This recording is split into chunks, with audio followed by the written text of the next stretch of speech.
Assalamualaikum warahmatullahi wabarakatuh. Untuk pertemuan kali ini kita akan membahas mengenai perlawanan Banten terhadap POC. Nah, untuk kalian semua yang belum mensubscribe channel ini, silakan terlebih dahulu untuk mensubscribe-nya agar tidak ketinggalan mengenai video menarik dan terbaru, serta mendukung channel ini supaya lebih bermanfaat lagi. Silakan juga kalian untuk mengikuti fanspage kami di FB atau memfollow Instagram kami. Nah, Banten ya. Banten ini memiliki posisi yang sangat strategis sebagai bandar perdagangan internasional. Oleh karena itu, sejak semula Belanda ingin menguasai daerah Banten. Nah, akan tetapi Belanda sama sekali tidak pernah berhasil menguasai Banten. Akhirnya pada tahun 1619 POC membangun sebuah bandar di daerah Batavia. Nah, dari sini terjadilah persaingan antara Banten dan Batavia untuk memperebutkan posisi sebagai bandar perdagangan internasional. Oleh karena itu, rakyat Banten ini sering melakukan serangan-serangan terhadap POC. Nah, tahun berikutnya yaitu 1651, pangeran dari Kesultanan Banten yaitu Pangeran Surya naik tahta.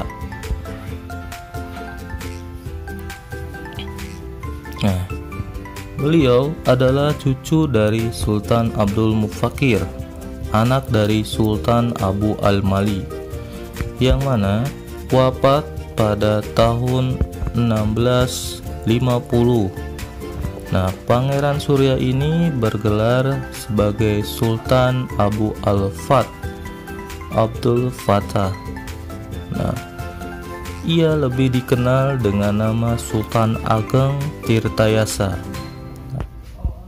Beliau berusaha memulihkan posisi Banten sebagai bandar perdagangan internasional dan sekaligus menandingi perkembangan dari Batavia.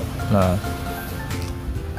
beberapa yang dilakukan oleh beliau misalnya mengundang para pedagang Eropa lain seperti Inggris, Prancis, Denmark, dan Portugis.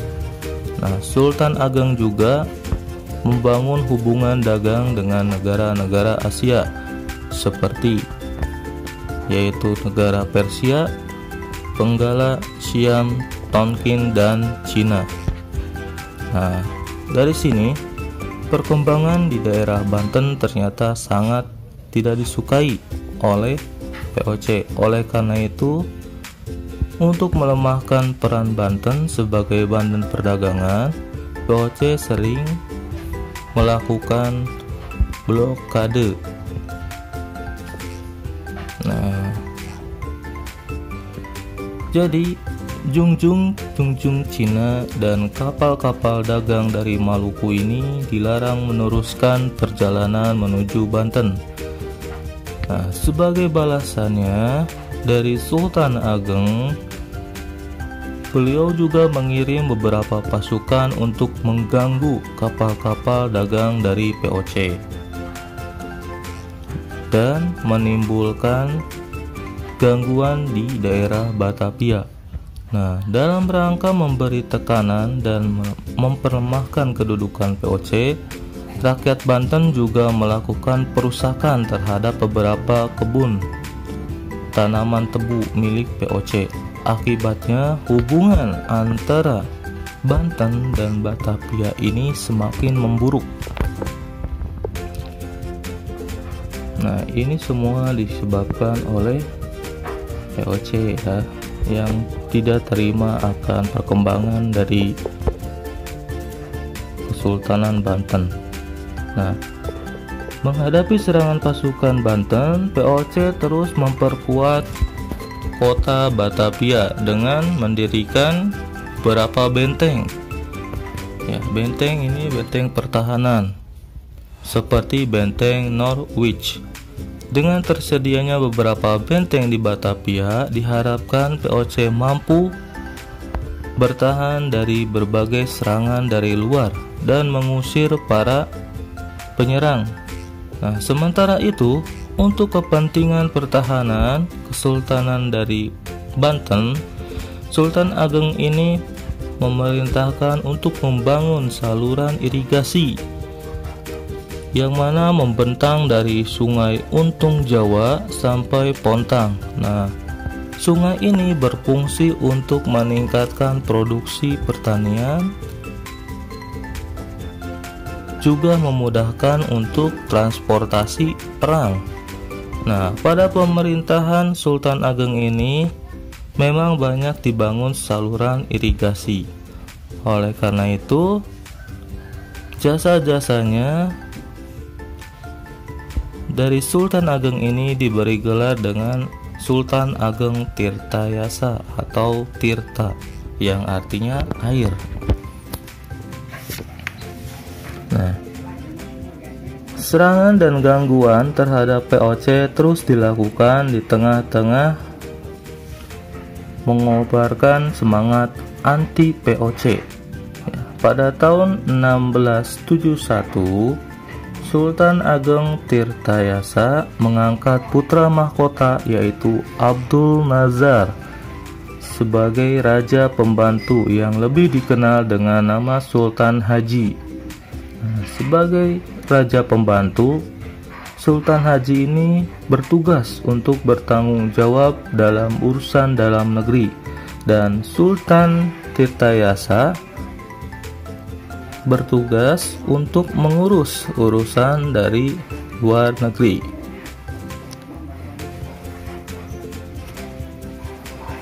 Nah, tugas dari Sultan Ageng Tirtayasa ini juga dibantu oleh putra-putranya yang lain.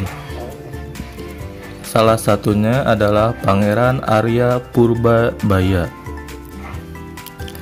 Nah, pemisah urusan pemerintahan di daerah Banten ini tercium oleh perwakilan dari POC, yaitu yang bernama Wisep.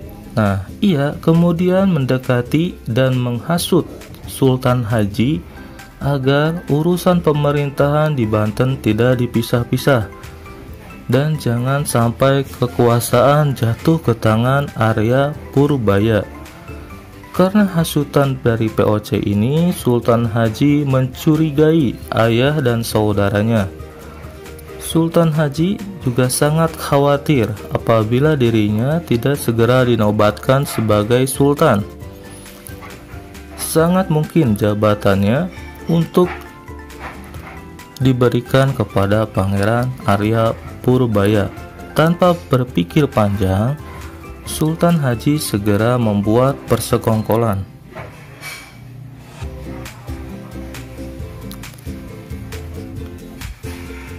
Dengan POC untuk merebut tahta kesultanan dari Banten. Nah, dari situlah timbul pertentangan yang begitu tajam antara Sultan Haji dengan Sultan Ageng Tirtayasa. Dalam persekongkolan tersebut,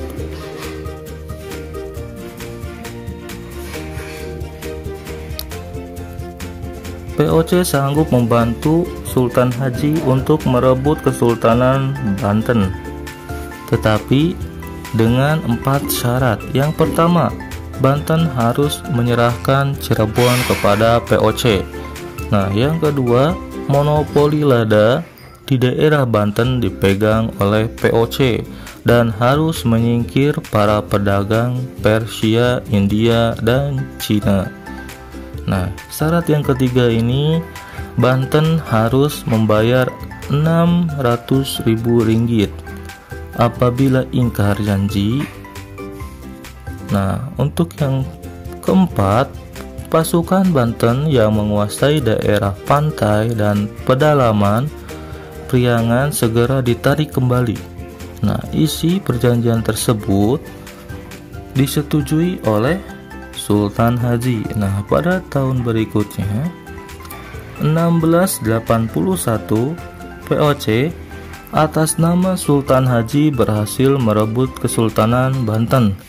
Nah, Istana Sorosowan berhasil dikuasai oleh Sultan Haji dan VOC. Nah, kemudian Sultan Haji ini menjadi sultan di daerah Banten yang berkedudukan di Istana Sorosowan. Nah, Sultan Ageng kemudian membangun istana yang baru yang berpusat di Tirtayasa. Sultan Ageng ini berusaha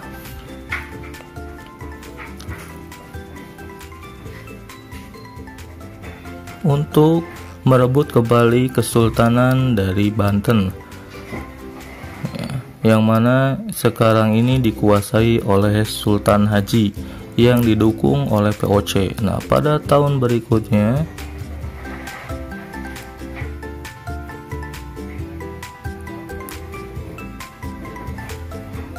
(1682) pasukan Sultan Ageng Tirtayasa berhasil mengepung istana, yaitu Sorosowan. Nah, dari situ Sultan Haji ini terdesak dan meminta bantuan tentara VOC. Nah, semenjak datanglah bantuan tentara VOC di bawah pimpinan Prancis, pasukan Sultan Ageng Tirtayasa dapat dipukul mundur dan terdesak hingga ke benteng Tirtayasa. Nah, Sultan Ageng ini akhirnya meloloskan diri bersama putranya Pangeran Purba ke hutan Lebak. Mereka masih melancarkan serangan sekalipun dengan bergerilya. Nah, tentara VOC terus memburu Sultan Ageng beserta pengikutnya yang kemudian bergerak ke arah Bogor. Baru setelah melalui tipu muslihat pada tahun 1683, Sultan Ageng berhasil ditangkap dan ditawan di daerah Batavia sampai meninggalnya pada tahun 1692. Nah, dari sini kita harus ingat bahwa semangat juang dari Sultan Ageng ini sangat besar,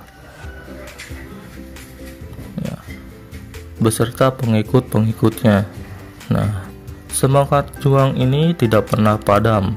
Ia telah mengajarkan untuk selalu menjaga kedaulatan negara dan mempertahankan tanah air dari dominasi asing.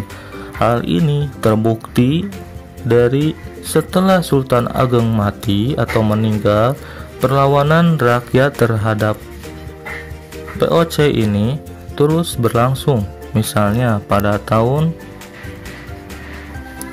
1750, dari sini timbul perlawanan yang dipimpin oleh Ki Tapa dan Ratu Bagus.